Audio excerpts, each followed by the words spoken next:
Evangelho de João, capítulo 3, verso 16. Embora eu não vá falar só sobre ele, mas eu vou começar com João 3,16. E eu queria falar sobre o centro, na verdade, de todas as coisas, que é um versículo central. João, capítulo 3, verso 16, ele diz: porque Deus amou o mundo de tal maneira que deu o seu Filho unigênito, para todo aquele que nele crê, não pereça, mas tenha a vida eterna. Poderia até falar, meu nome é Patrick, tenho 45 anos, e o versículo porque esse eu saberia de cor. Esse é um texto, eu creio que seja o texto central do Evangelho, sobre o amor de Deus pela minha vida e o amor de Deus pela sua vida. E eu queria, nesses breves minutos que eu tenho, compartilhar um pouco desse versículo, do contexto que está ao redor deste versículo. Vamos orar em um instante? Curva sua cabeça, por favor. Senhor, nós te louvamos, nós te damos graça, Senhor, pela tua palavra.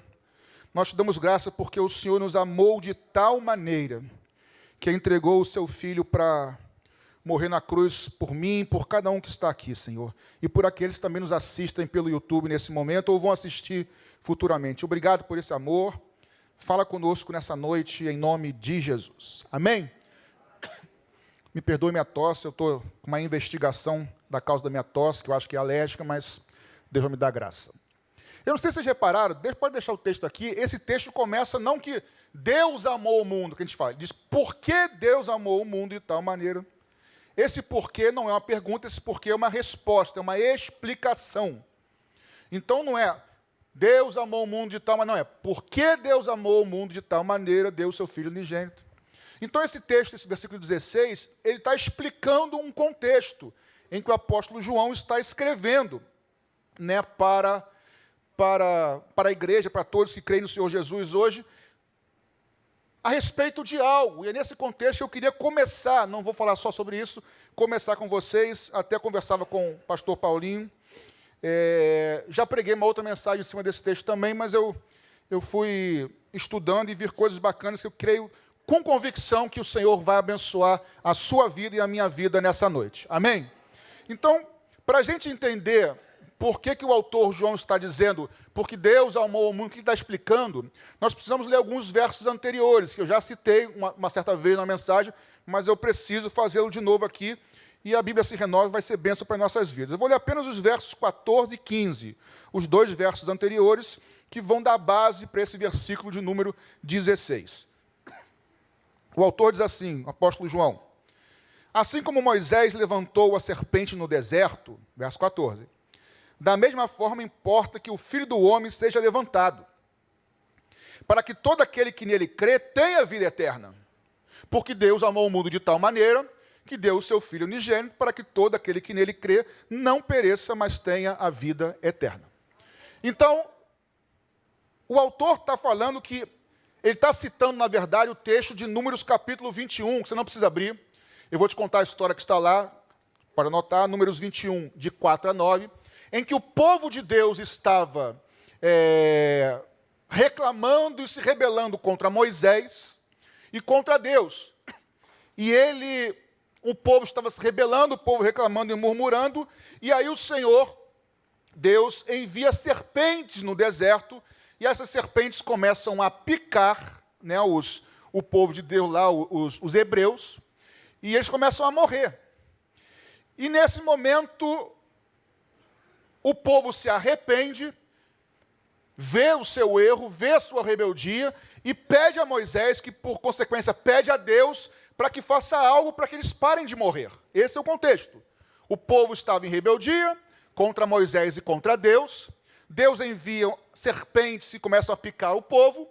O povo, em certo momento, depois de morrer alguns, começam a ver, nós estamos errados, nós pecamos, clamam a Moisés, o seu líder. Moisés, porventura, vai e clama ao Senhor, e Deus dá uma orientação para Moisés, que daqui a pouco a gente vai ver.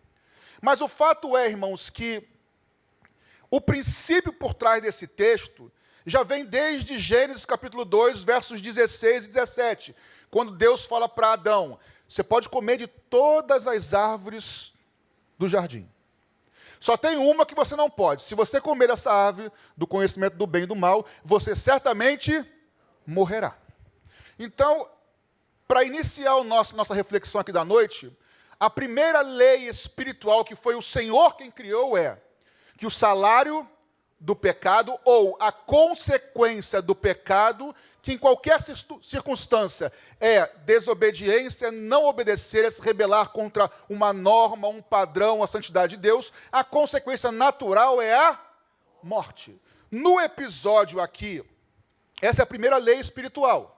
O salário do pecado é a morte, Romanos 6, 23. Nesse contexto aqui das serpentes, o que estava acontecendo é, as serpentes estavam matando o povo por causa do pecado do próprio povo. O povo estava pecando e por isso Deus enviou e eles estavam morrendo. Uma consequência natural, pecou, deve morrer.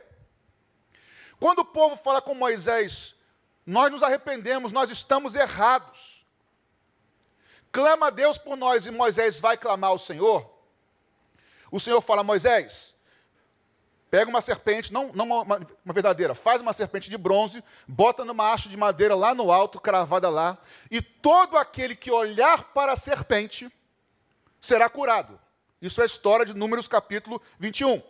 Então aqueles que estavam morrendo olhavam para a serpente, e no que olhavam para a serpente que Deus mandara Moisés colocar lá no alto, essa pessoa era curada. E o próprio texto aqui diz, no verso 14, aí nós precisamos de um pouquinho de cuidado nesse verso 14. Tá? Pode até projetar, por favor, o verso 14. Para a gente caminhar devagar, para não fazer algumas confusões. O texto diz que... Bota o 14, por favor, se puder. Diz assim, que assim como Moisés levantou a serpente no deserto, da mesma forma importa que o Filho do Homem seja levantado.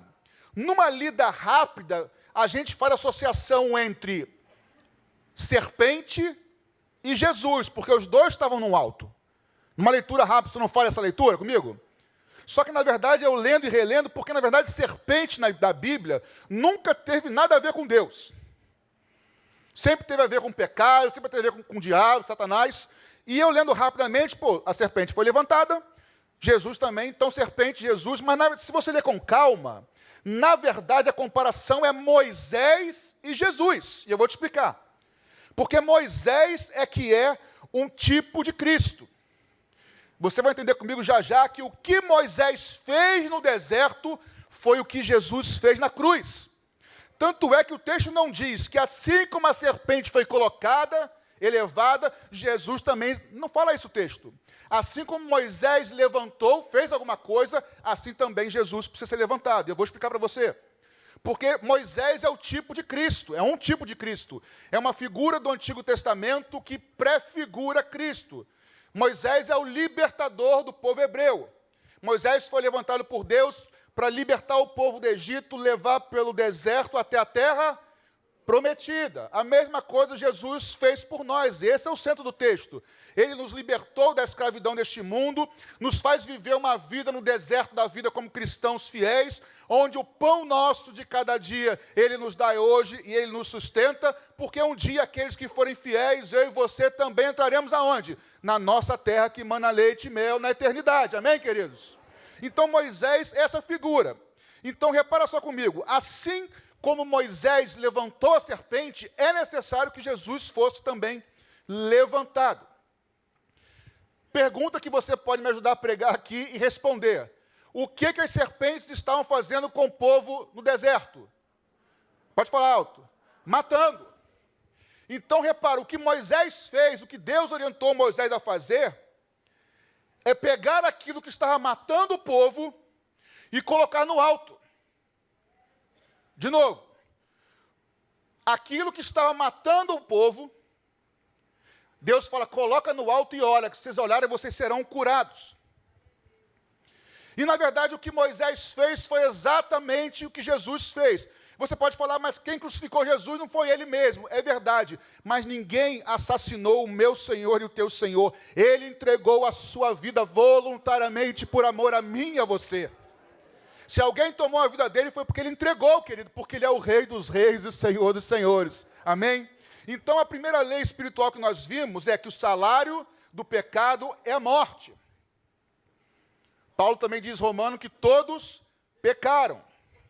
E porque todos pecaram, todos incluem nós todos aqui, e vocês também que nos assistem, porque todos pecaram, destituídos, afastados estão de Deus, da glória de Deus.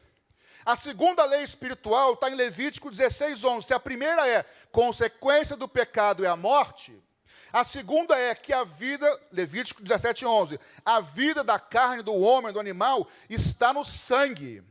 E é o sangue que faz expiação pela vida. Ou seja, se consequência do pecado, isso é a morte, e morte só se vence com vida, e a vida está no sangue, então existe a necessidade, que é a terceira lei espiritual, que sem derramamento de sangue, Hebreus 9:22, não há o quê? Remissão de pecado. De novo, devagar. Quem peca, quem infringe a lei, deve pagar. Quem peca, deve morrer. Quem criou essa lei? Não fui eu nem o pastor Paulo, foi o Senhor.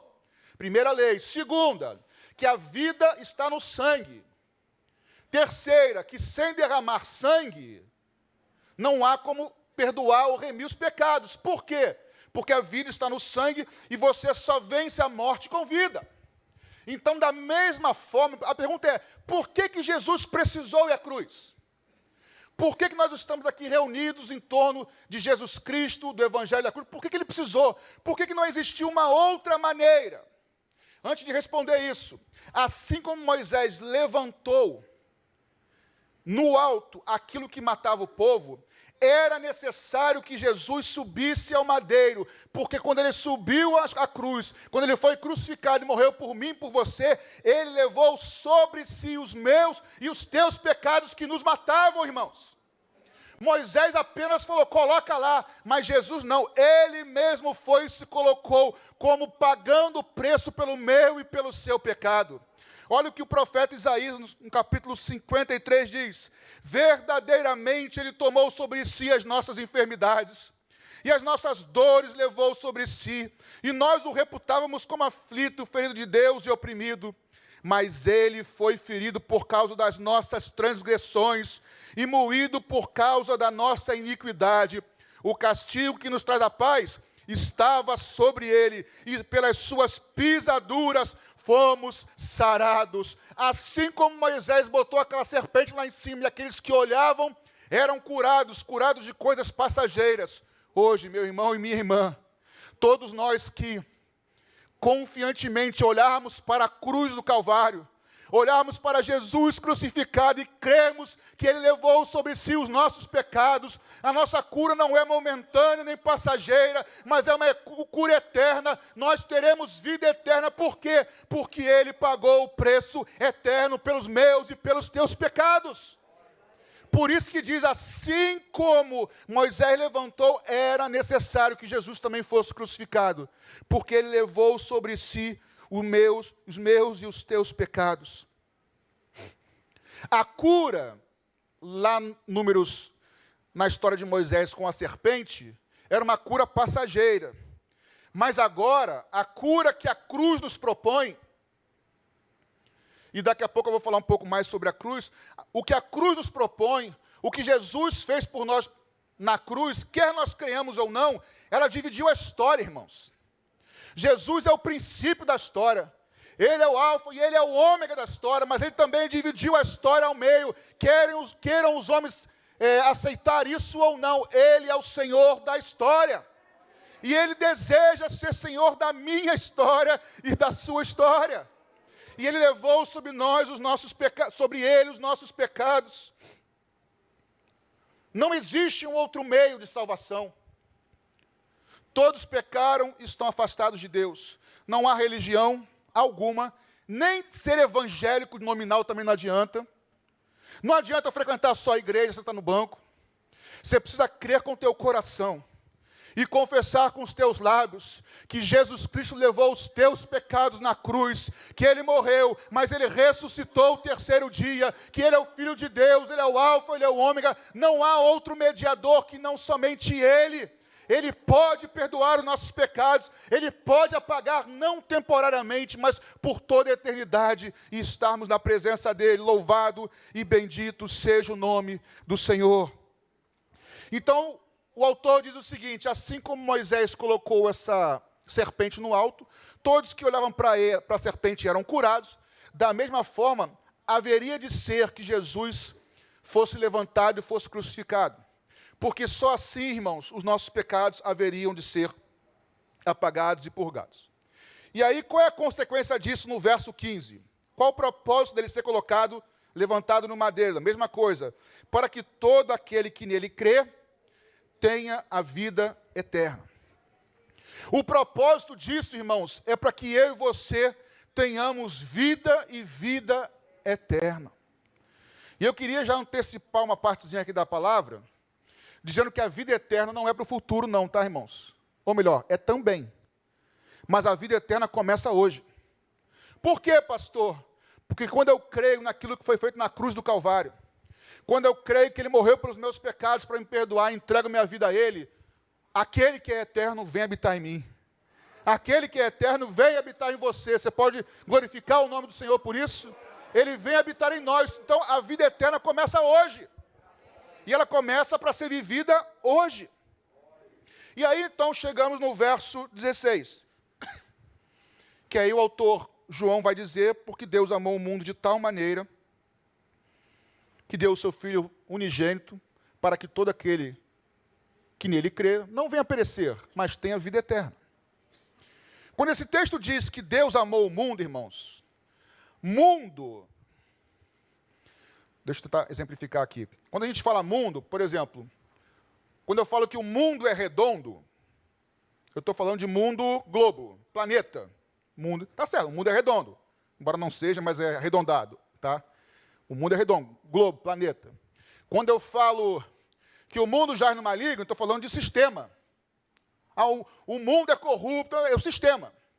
Mas quando eu falo o mundo é composto de homens e mulheres, estou falando de pessoas, e outros exemplos, enfim. Então o mundo pode ser sistema, pode ser o globo, pode ser pessoas. Mas Deus não amou o sistema. Deus não amou o globo. Deus amou pessoas. Amou gente, a mim e a você. O texto diz que Deus me amou de tal maneira. Então nós, como crentes no Senhor Jesus, nós precisamos amar pessoas e não coisas.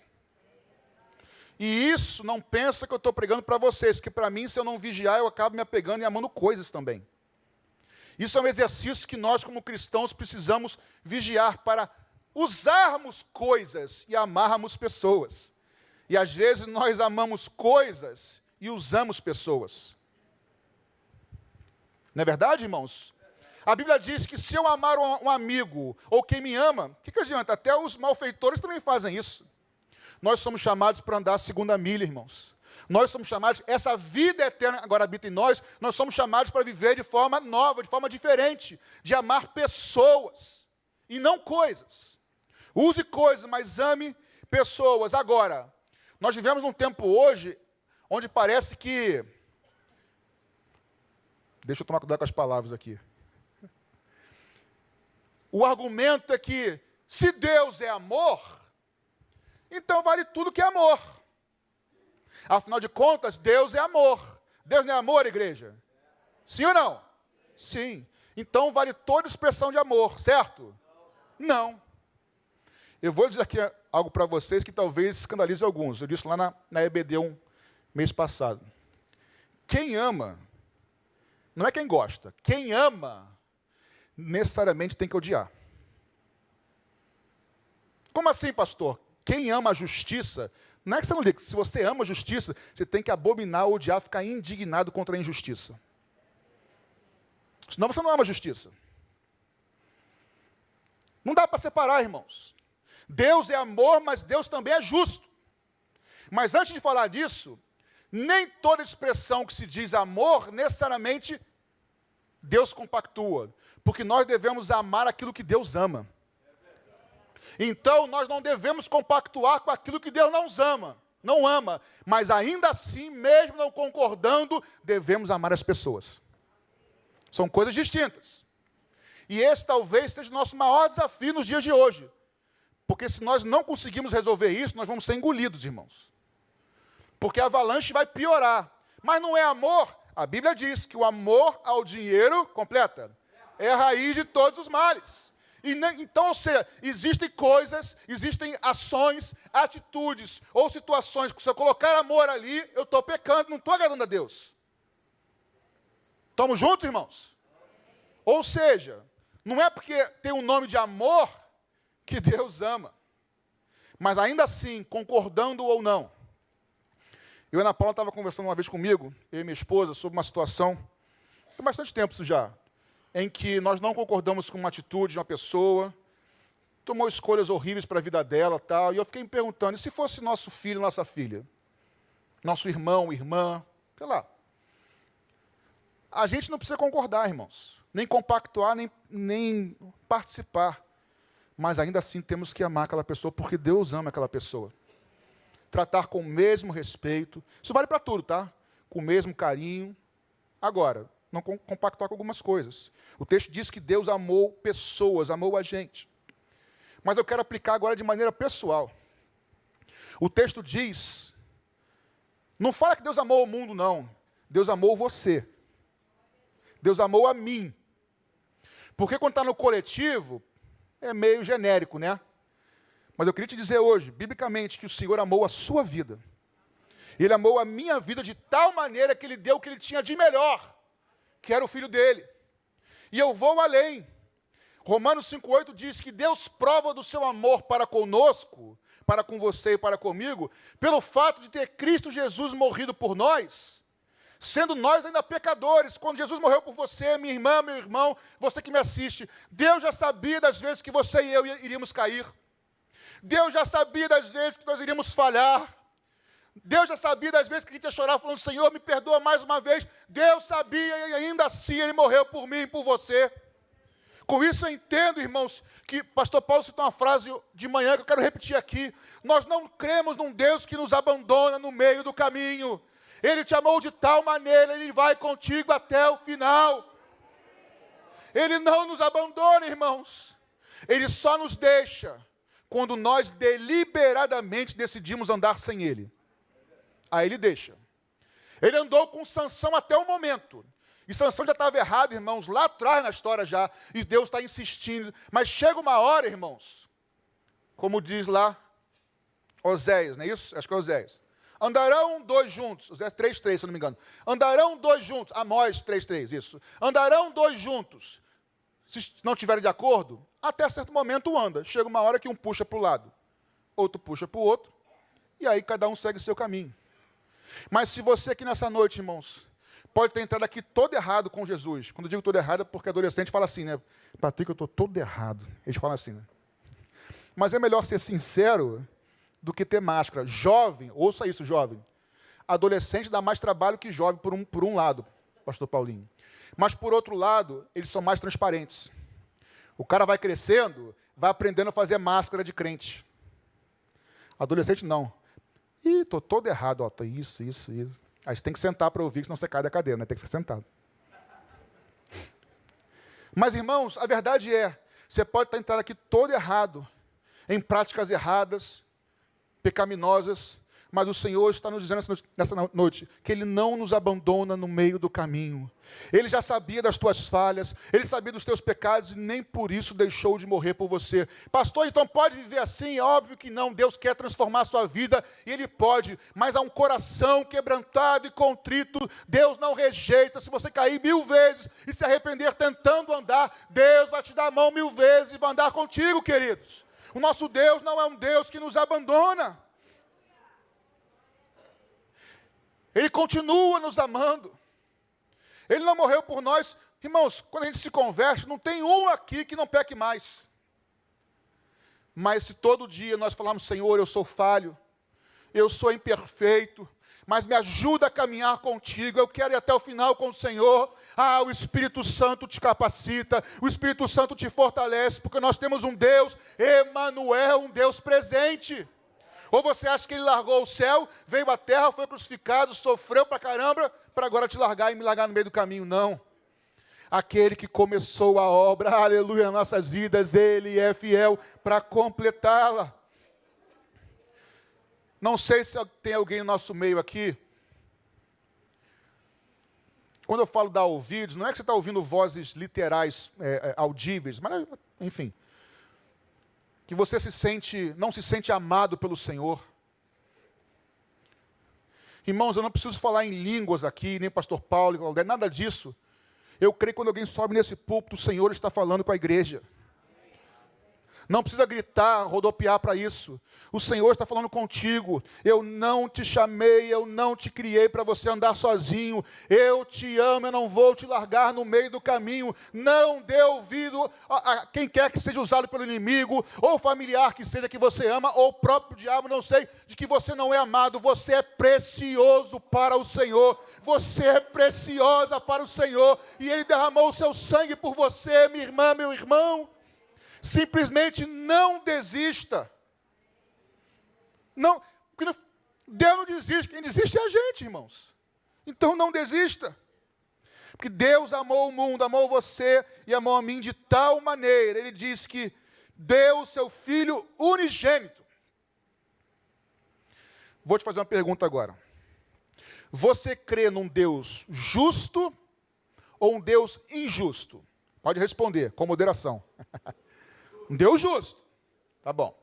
Uma outra pergunta agora que não dá para afirmar, mas eu estou aqui supondo. Se nós perguntássemos um ateu, que não crê em Deus, um ateu. Se Deus existisse, você gostaria que esse Deus fosse um Deus justo ou um Deus injusto? É uma pergunta fictícia, tá, irmãos? O ateu não crê. Mas depois vai em casa, fulano, um ateu. Se Deus existisse, eu sei que você não quer que existe, você gostaria que ele fosse justo ou injusto? A maioria não queria que fosse um Deus justo. É lógico. Lógico, não tem dúvida disso. Eu falo que parece, porque assim, não estou na cabeça, sempre tem um doido ou outro que vai dizer que não, mas a maioria vai dizer que é um Deus justo. Deus, irmãos, já falei aqui, vou repetir. Deus, Ele cria as leis espirituais, Ele é o legislador. Deus é o que julga de acordo com a sua lei que Ele mesmo criou. Ele é o judiciário no final das contas. E Ele é o executivo, porque é Ele que vai executar em cima do juízo que Ele fez, em cima da lei que Ele criou. Porque todo o poder é dEle, tanto o legislativo de criar as leis, quanto de julgar de acordo com a lei que Ele criou, quanto também de executar. Todo o poder é dEle. Ele é o Senhor, o Criador de todas as coisas. E aí a pergunta que eu fiz certa vez, que eu ouvi uma pessoa fazendo essa pergunta, eu achei muito interessante, eu fiz uma vez na EBD também. Se num tribunal, um parente seu ou meu, um amigo, um conhecido, foi assassinado, e aí você está lá no tribunal, vendo a audiência lá, vendo o julgamento, e no final da história, o juiz, que é um juiz muito bom, ele diz assim, realmente fulano é culpado, matou, fez isso, isso e isso, mas eu, como sou um juiz muito bom, eu absolvo, não vou condenar, pode ir embora. Isso é justo, irmãos? Sim ou não? Convicção. Não, isso não é justo. E aí eu te pergunto, como pode um Deus que é justo simplesmente abandonar e esquecer um homem pecador, depravado, rebelde como nós somos, por natureza? Se Deus simplesmente nos perdoasse e esquecesse, Ele não seria justo. Porque Ele criou uma lei, irmãos, no qual Ele é perfeito, santo, e fora dele, no pecado e rebeldia, salário do pecado é a morte. Portanto, irmãos, se Deus simplesmente esquecesse, não seria justo, mas o nosso Deus, Ele é amor, mas Ele também é justiça. Por isso, irmãos, por isso, é que foi necessário que Jesus subisse à cruz. Não existia um outro caminho. E Deus sabia disso, talvez por isso, um dos motivos teológicos, que diz lá em Apocalipse que o Cordeiro foi morto desde antes da fundação dos séculos. Porque é o único caminho, se o salário do pecado é a morte, e morte só se vence com vida, e se a vida está no sangue, irmãos, era necessário que o sangue fosse derramado. Presta atenção, na cruz do Calvário se encontram o amor e a justiça de Deus. Na cruz do Calvário, talvez por ser assim, vertical e horizontal também nesse sentido, mas o outro sentido é, na cruz do Calvário nós podemos ver o encontro da justiça e do amor de Deus. Por que justiça? Porque para nos salvar, para nos perdoar, sangue precisava ser derramado. E Deus não podia contrariar a regra que Ele mesmo fez. Então tinha que derramar sangue. Aonde está o amor? Isso é justiça. Pecou, alguém tem que pagar. Aonde está o amor? Deus sabia que não havia ninguém que pudesse pagar senão Ele mesmo. Ele desce do seu trono, desce da sua glória, vem e Ele mesmo morre por amor a mim e a você para nos resgatar e para nos dar vida eterna. Na cruz do Calvário está a justiça e o amor de Deus. E o Evangelho é isso, irmãos. Eu e você, nós fomos comprados por um preço de sangue. Pastor, eu faço o que quiser, a vida é minha. Bem, a minha vida já não é minha há mais de 20 anos, porque eu entreguei ela para Jesus, a minha vida é dele. Eu que de vez em quando teimo em segurar a minha vida e tentar fazer do meu jeito, mas a minha vida é dele. E a sua vida eu creio que também é do Senhor, amém? Na cruz do Calvário, irmãos, nós temos o amor e a justiça de Deus. Deus amou o mundo de tal maneira que deu o seu Filho unigênito, para que todo aquele que nele crê tenha a vida eterna. Quando nós cremos no sacrifício de Jesus, vamos lá junto, irmãos, que assim como a serpente foi colocada, quem olhava era curada. Eu e você que me assiste, se nós olharmos para a cruz do Calvário, que hoje está vazia, mas naquele dia, há 2000 anos atrás, estava lá crucificado o meu Senhor e o teu Senhor. Se nós cremos que Jesus levou sobre ele os nossos pecados, os meus e os seus, a Bíblia fala que nós nascemos de novo, que o Espírito Santo vem habitar em nós, que os nossos pecados são totalmente perdoados, que eu e você, nós somos novas criaturas, e eis que tudo se fez novo, aleluia, porque nós cremos que sobre ele foi levado os nossos pecados. Já disse aqui que na cruz nós encontramos a justiça e o amor de Deus. Olha que interessante. Jesus, antes de morrer, irmãos, ele orando, chorando e suando, ele diz: Pai, se possível for, passa de mim este cálice. Cálice é símbolo de juízo, de ira de Deus. Lá em Apocalipse vai ter as 7 taças, ou os 7 cálices, é a mesma coisa. Passa de mim esse cálice se for possível, mas seja feita a tua vontade. Porque sobre Jesus estava vindo o juízo de Deus, ele sabia disso. Então sobre Cristo veio o juízo de Deus. Qual é o juízo? Alguém pecou, tem que pagar a sentença. Então Jesus veio e derramou o seu sangue por nós. Portanto, irmãos, grave isso, quem está em Cristo, é isso aí, só queria falar outra coisa, nova criatura é.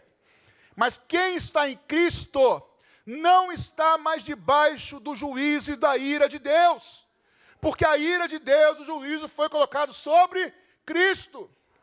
Mas quem está fora de Cristo, quem não nasceu de novo, quem não é templo do Espírito Santo, quem não entregou sua vida ao Senhor, continua debaixo da ira de um Deus justo.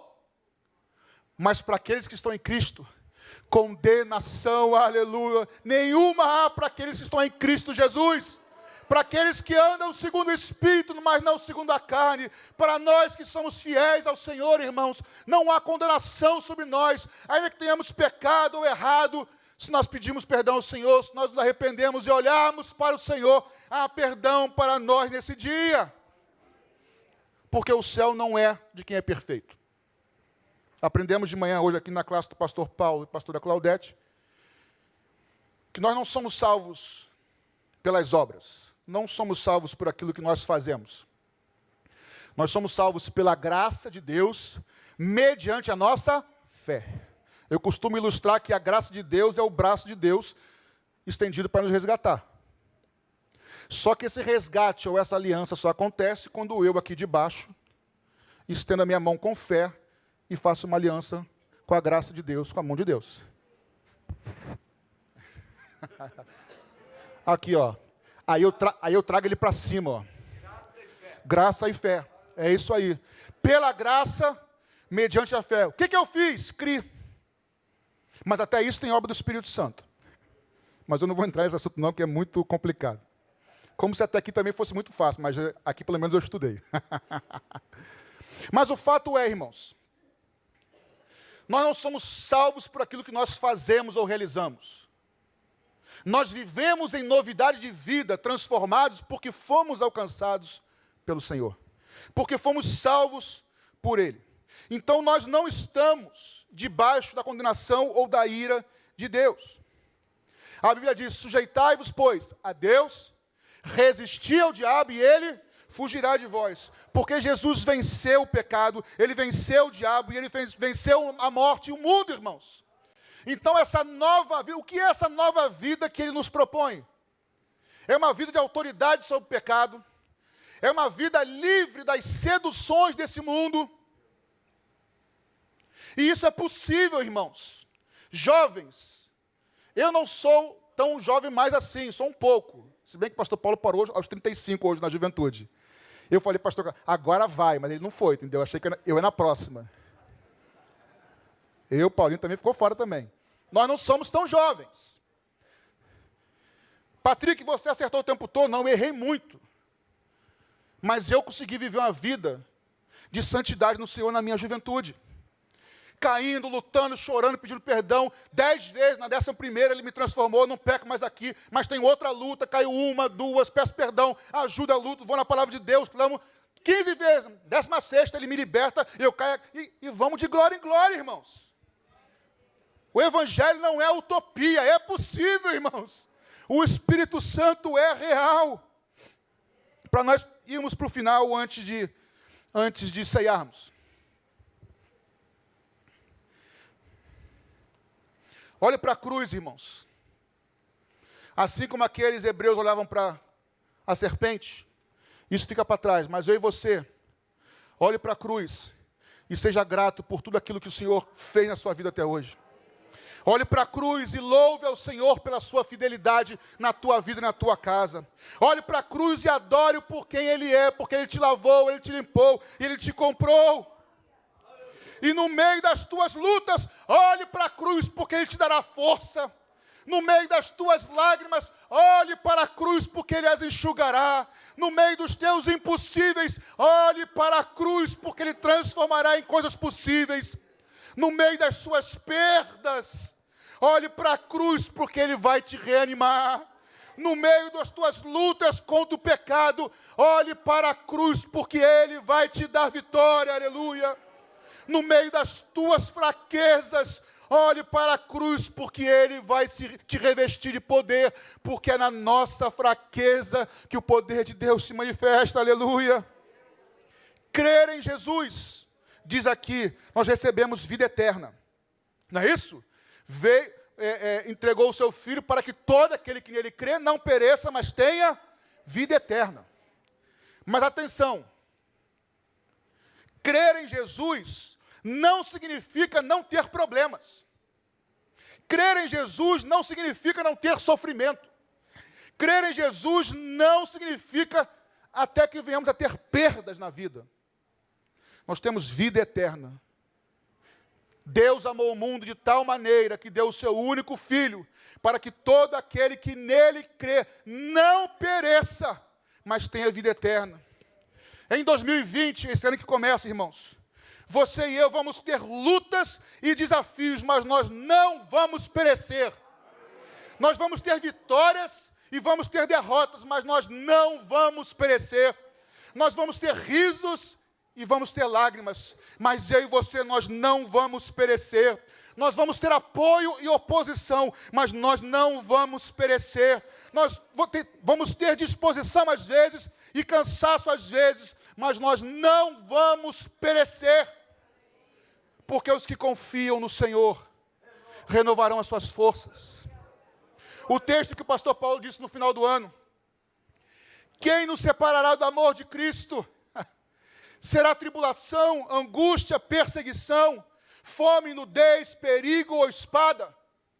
Como está escrito, somos entregues à morte todos os dias como ovelhas para o matadouro. Mas em todas estas coisas, nós somos mais do que vitoriosos por aquele que nos amou.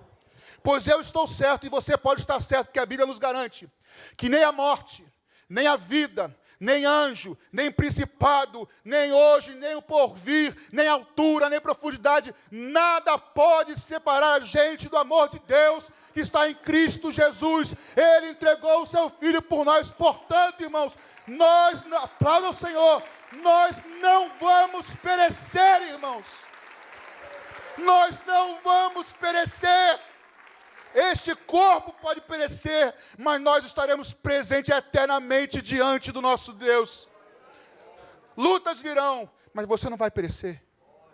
Você pode ficar abalado, mas você não vai ser vencido.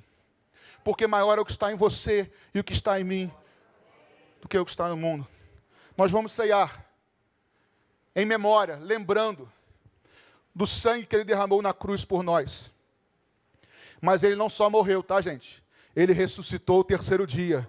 Ele está vivo. Então, nas tuas lutas no ano de 2020, nas tuas alegrias ou nas tuas tristezas, nas tuas lágrimas ou sorrisos, lembre, o Senhor te amou, o Senhor te ama, Ele começou uma obra na sua vida, Ele não vai te largar no meio. Portanto, conheçamos e prossigamos, aleluia, em conhecer o Senhor, porque aquele que começou é fiel para cumprir. Você não vai perecer, eu não vou perecer. E se partirmos daqui, irmãos, como o pastor diz, é promoção. Estaremos diante daquele que se entregou por nós. O que eu faço em 2020, pastor? Olhe para a cruz, o tempo todo. A cruz com Cristo no passado, mas hoje vazia, porque o nosso Redentor vive. E porque Ele vive, eu e você podemos crer no dia de amanhã. Louvado seja o nome do Senhor.